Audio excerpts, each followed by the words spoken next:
How's it going, guys? Coming at you with a review of the Black Hole Weaponry SPR barrel. Black Hole sent me this barrel to do a review for them, and I was really excited actually when they contacted me. Mainly because when I was first deciding which components to put together for the SPR 2.0 when I was first starting to build it, Black Hole Weaponry was on my possible choices for barrels for this gun. Ultimately decided to go with the Noveske and then with the Wilson Combat, but I was really excited when they sent me this because I've really been wanting to see how well one of these barrels perform, because their barrels have some really unique characteristics and features, and we're going to talk about that. I've had this barrel for, I don't know, about a month, maybe a month and a half now. And I've put a lot of time into testing this barrel. We've had it out on the range 4 different occasions, and we're going to show you the results, accuracy results that we were getting from this barrel.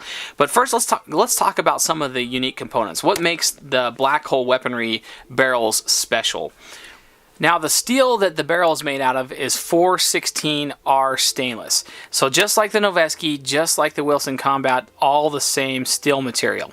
Now, when Black Hole Weaponry gets their steel from their suppliers, it comes in solid stock bar that's been heat treated. So they do all of their drilling, their rifling, their reaming of their chambers, and all their finish work in-house. This particular barrel has a black oxide coating. As you can see there, it's not a very durable coating. It's really there to kind of minimize like glare off of stainless steel. Gives you some mild corrosion resistance, but it's really not a very robust finish. They will do Cerakote, and they will do it also in like raw stainless and bead blasted stainless. This is the bead blasted or sand blasted with the black oxide coating. Now, the profile of the barrel is an SPR profile. So similar to like a Mark 12, it is an SPR, more true SPR profile. 18 inches long with a rifle length gas system. Now, one of my concerns when I received the barrel is that it would have reliability issues, being that it's an 18-inch long barrel with a rifle length gas system. It means that the dwell time on this barrel is very small.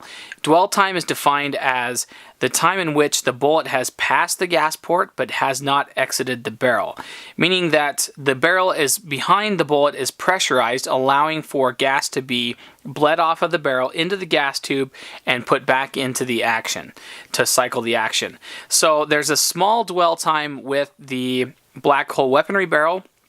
Conversely, if you look at the Wilson Combat barrel, it's a mid-length gas system in an 18-inch long barrel, and it has a longer dwell time.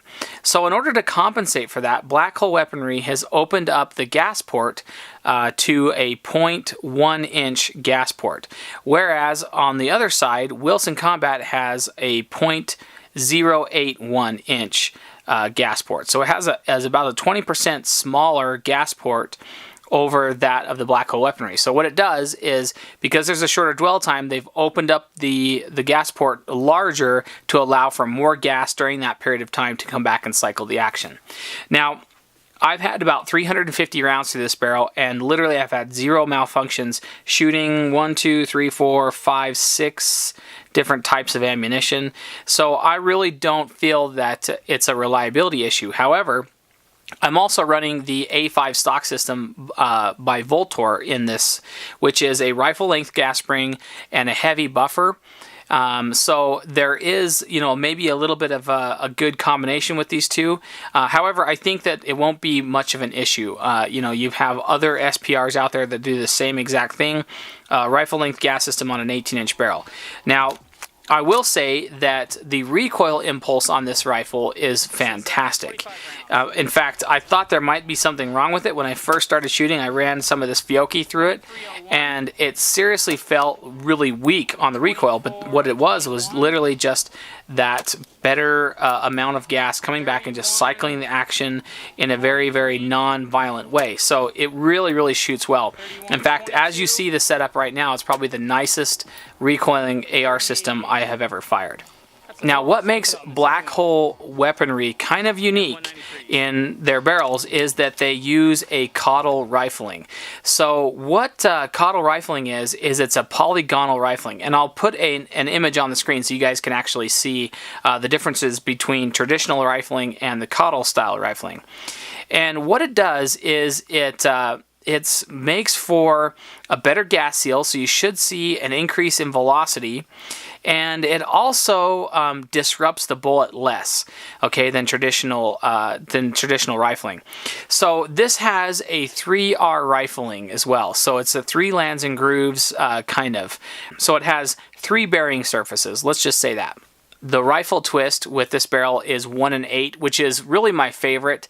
It gives me the ability to shoot up to a 77 grain bullet, but it also does really well with those lighter grain rounds as well. You'll see that when we show you the targets with the Fiocchi and that American Eagle varmint tip stuff, which is 50 grain bullets.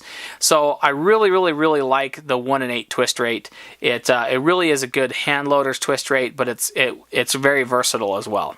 I have 2 other rifles that have a 3R rifling configuration. On my hunting rifle, my elk rifle, it has a benchmark match barrel in it, and it has 3 lands and grooves, as well as a 6.5 Grendel, which has a Lilja barrel. It has 3R rifling. And what that does for you is it eliminates those counter-opposing rifling. So on the Wilson Combat, you have 6, it's a 6R. So you've got 6 lands and grooves, and what it does is it counter opposes each other and kind of squashes the bullet inside of the bore. And so those counter opposing lands deform the bullet more than if you had lands that were offset from each other. And that's exactly what this does. This is not, it doesn't have any of the hard edges like traditional rifling does, which for one tends to hold on to copper more, and 2, it tends to deform the bullet more. This being polygonal, it has it gives less abuse to the jacket of the bullet, and without the counter opposing lands, it will actually deform the bullet less. So you should see better accuracy out of a rifling system like this. One of the things also about Black Hole Weaponry in general is that they offer a 100% satisfaction guarantee. You guys can go ahead and check out their website to read more about their guarantee. You can pretty much buy with confidence that these barrels are 100% satisfaction guaranteed. Alright, so if we review all of these features, we have the 416R stainless steel, we get the 223 wild chamber, we get an 18-inch long barrel with a rifle length gas system, very nicely recoiling, light recoil impulse. We get the 3R 1 8 twist caudal polygonal rifling, which is awesome, right? So we get all of these features, and you're getting it for a respectable price. So it looks great on paper, but how does it perform in the field? Well, let's go ahead and take a look at some targets. So a couple things that I've noticed about the barrel so far is that it has improved in its accuracy over time. So the more rounds we've put through it, the better it's kind of gotten. So it's more broken in. It's really doing well. At this point, I think we've had about 350 rounds through the gun, and that includes the break-in period. So Black Hole Weaponry recommends that you break the barrel in over 60 rounds using a copper jacketed lead bullet. So what they recommend is that you shoot 5 clean, shoot 5 clean, shoot 5 clean for 60 rounds, which I did. And I did that break-in period. I know that break-in procedures are kind of controversial. Some of you believe that it's completely unnecessary and almost detrimental to the gun, and some swear by it, right? So I'm somewhere in between there. I think that if the manufacturer recommends it, then by all means go for it, right? So this is really the first target that I shot with the gun. Now I'm missing like 3 of my targets. I'm missing targets from either the second or third day, and I don't know where the heck they went. I don't know if I left them in the back of the truck and they blew out, whatever. I don't know. Like there's a million things that happen between the range and home. So, but anyway, so I'm going to show you what I have. One of the first groups that I shot with this was with this American Eagle varmint tip stuff, okay? This is this black box here. You've seen this before with the Project SPR, with the Wilson Combat, as well as the Noveske barrel. I shot a 1.67 inch group there. Now another one, here's a 3-shot group with a 1.52 inch group. And then we shot some with the hand loads. Now this is this is that 75 grain boat tail hollow point from Hornady over 23 grains of Varget. As you can see, 1.37 and 1.5 with a pulled shot, which is a 2.3 inch group. So pretty much a 1.5 inch group. So nothing great. In fact, when I looked at this target afterwards, I thought, okay, this is going to be something similar to the Noveske barrel, which I got between about 1.25 minutes, 1.25 inch to about 1.5 inch group in accuracy. So I didn't really want a replay of the Noveske barrels. But anyway, that was one of the first targets that I shot. And then I shot this. That same day. Here's one of those American Eagle varmint tip ones. We have a 1.33 inch group there, 5-shot group, not bad.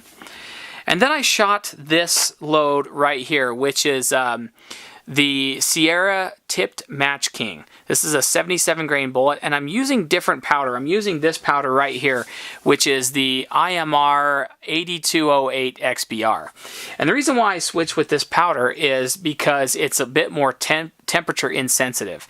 And I shoot in so many different environments, hot summer, cold winters, different elevations, that kind of stuff. And I wanted a powder that was really, really stable. And I might be transitioning my 308 loads as well over to this 8208. So anyway, people that have shot the 8208 have really thought that it's done well. But anyway, so we shot this hand load, this tipped Match King. And this is what we were getting out of it. So here's just a couple tests. Now I lost some of these targets because I had more data on this load than these three, but I don't know where the heck they went. So here's one with 22.8 grains of that 8208 XBR, and we're looking at 0.939. That's a 5-shot group. Really, really nice. And then we had here, this is 22.5 grains of that powder, 0.944, and then we had a 0.914 using the same 22.5. So as you can see, that was encouraging. Okay, that's an encouraging grouping there. So anyway, another day down the road here. We shot this target here. We have this Fiocchi stuff, this VMAX stuff. It's 50 grain. Got that here at a 1.16 inch group.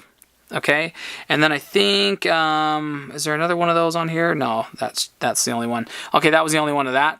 And then we had that 75 grain hand load again. Okay, so you had 1.69, not a great group at all, pretty bad. And then we had these two groups which printed sub-minute. We have 0836 and 0985. So both of those shot really, really well. And then we have this ADI stuff, which is this Australian Outback stuff, and it is a 69 grain Sierra Match King. We had a 0.9 inch group going on in this 5-shot group, and I pulled that one there. So with that, it's 1.7. Then we have a 2.1, 2.02, 1.49. So okay, we're looking right around between 1.5 minutes-ish to 2 minutes groups with that ADI. Not great, not great. Then we had 2 shots with this American Eagle varmint tip. We have a 0.851. That's a great group. That is a pulled shot, so I'm not counting that, but that's a great group. And then a 1.62, which is not great. But here's another target rolling in. Okay, here's some more work with that tipped Match King. We've got this is 23 grains of that 8208, 1.4, 0.867, and 1.5. So we're looking at a little bit of an inconsistency with that particular load. We got a 32.2, we got a 1.18, 9.88, 0.862. Fantastic groups, awesome. Very, very good. Then we have some of this Fiocchi stuff, that Fiocchi VMAX, and we're looking at 1.55, 1.55. Very consistent. And then we have an American Eagle varmint tip one, 2.16. I have no idea what happened there. Not the best group, for sure. So now so I'm missing the targets for the third day. However, this is my 4th day. Okay, this is the last day that I went out shooting, and this is with this Premier match stuff, this Remington Premier match. It's a 77 grain Sierra Match King is what they're loading with this. The Wilson Combat barrel really liked this load, so it did really well in the Wilson Combat. Now I shot one 5-shot group at 1.42 inches, and then I shot a 1.24, and then a 1.809, and then it got a little better. So then we have a 1.09 and a 0.894 and a 0.953. So we're seeing kind of a mixed match of between really a minute and a half and right at a minute in grouping there with that Remington stuff. I had really high hope for it. It shot really well. It's very consistent velocity wise and stuff like that, standard deviation, but it just didn't seem to really shoot too well out of the rifle. Then we shot, let's see, then we shot this target here. More of the ADI stuff, different day. We've got a 1.41, 1-inch group pretty much, and a 0.721. That's a great group right there. And then, was there another EDI one? Oh yeah, ADI right here. Look at that, 1-inch group with a 5-shot average. Really great. Very nice. And this stuff runs at a pretty good velocity. I think it's like 2670. I'll annotate on the screen what the velocities are of these particular loads, but yeah, so then we shot a hand load. This is the older hand load, the Hornady hand load, and we got a 1.12 5-shot group, not bad. And then some more with that that tipped Match King, which this gun really likes. We got a 0.593. That's the best group I've shot with this rifle. And then we've got a 0.825 and a 1.09. So that's a 5-shot group. Oh yeah, here's one right here. This is 0.685. So that is a 5-shot group. This one, wait, that's not a 5-shot group. That's a 4-shot group. 3-shot, 3-shot, 5-shot. Pretty much all right around sub-minute, except for this one. These are more than sub-minute groups, and then we have a 1.09. But fantastic. That is really encouraging from this barrel. That means that I'm being very consistent in shooting sub-minute. So we've got 1, 2, 3, 4 sub-minute groups on this target, and then 1, 2, 3, 4, 5 pretty much minute groups. Okay, so we're not shooting anything. This is the biggest group on this target, which is 1.41. The best group being a half minute. So we're looking at better accuracy. I never got accuracy like this out of the Wilson Combat or the Noveske. So the Wilson Combat had a lot more rounds through it, and it was in my opinion, fairly broken in. This one is broken in now, and I'm seeing really good accuracy out of it.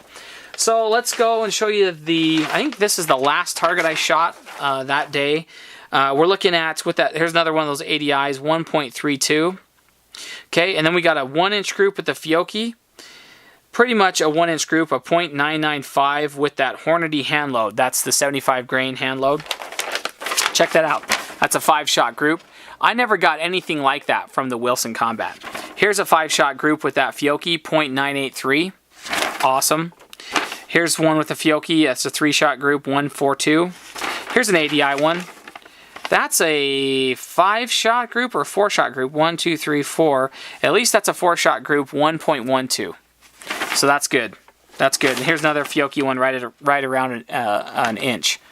So as you can see, guys, this is really shooting sub-minute. I can honestly say that for the majority of the time, if I think I'm doing my part, this thing is a sub-minute barrel. So there you go, guys. As you can see, this barrel is more than capable of sub-minute groups. I know that some of that shooting right there and some of the bad shooting is me. I could put this in a lead sled and be good to go, but I'm more of a practical shooter. If I'm going to be out doing 350 rounds through this gun, I'm going to be doing it in a way that I'll be doing it hunting or in a practical shooting. I'm not just going to go to the range and lead sled something. So that's just how it is. But But yeah, so some of it that you're seeing is me, but I think that this barrel is definitely a sub-minute barrel, sub-minute capable barrel. And so it gets my thumbs up, my seal of approval. I'm really happy with how well it shoots.